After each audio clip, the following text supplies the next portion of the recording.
yaitu tentang pengertian dari manajemen konflik sendiri. Nah, menurut Ross, manajemen konflik merupakan langkah-langkah yang diambil para pelaku atau pihak ketiga dalam rangka mengarahkan perselisihan ke arah hasil tertentu yang mungkin atau tidak mungkin menghasilkan suatu akhir berupa penyelesaian konflik, dan yang memungkin atau tidak mungkin menghasilkan ketenangan, hal positif, kreatif, mufakat, dan atau agresif.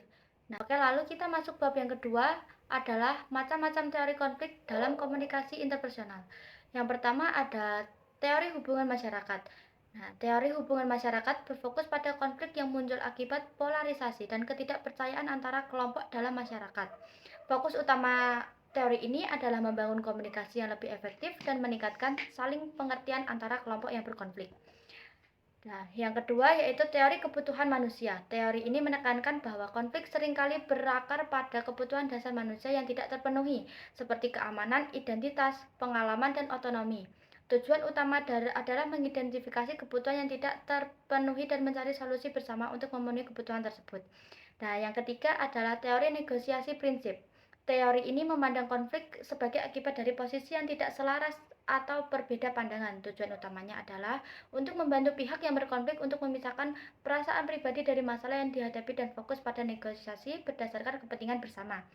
Ya, yang kelima adalah teori identitas. Teori identitas beranggapan bahwa konflik dapat disebabkan oleh rasanya terancam identitas yang seringkali terkait dengan pengalaman traumatis masa lalu yang belum terselesaikan. Tujuannya adalah untuk mengidentifikasi ancaman dan ketakutan yang dirasakan oleh pihak yang berkonflik, membangun empati, dan mendorong rekonsiliasi.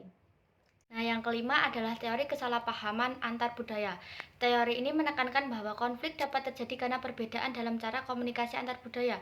Tujuannya adalah untuk meningkatkan pemahaman tentang budaya lain, mengurangi stereotip negatif, dan meningkatkan efektivitas komunikasi antar budaya. Dan teori yang terakhir adalah teori transformasi konflik.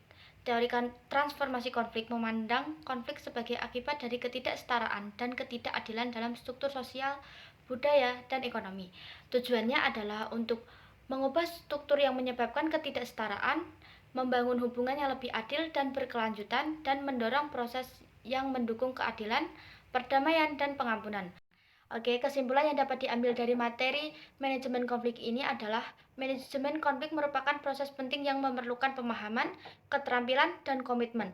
Dengan menerapkan teori-teori yang relevan, memahami langkah-langkah yang tepat, dan menerapkan strategi resolusi konflik secara efektif, kita dapat meminimalkan dampak negatif konflik dan memaksimalkan potensi positifnya untuk dapat lebih efektif dalam menanggapi suatu yang penuh tantangan dan menjaga hubungan interpersonal yang lebih sehat. Baik, jadi itu tadi materi yang dapat saya sampaikan pada kesempatan kali ini. Bila ada kesalahan, mohon dimaafkan. Saya Heni Nurutami, pamit undur diri. Sekian dan terima kasih.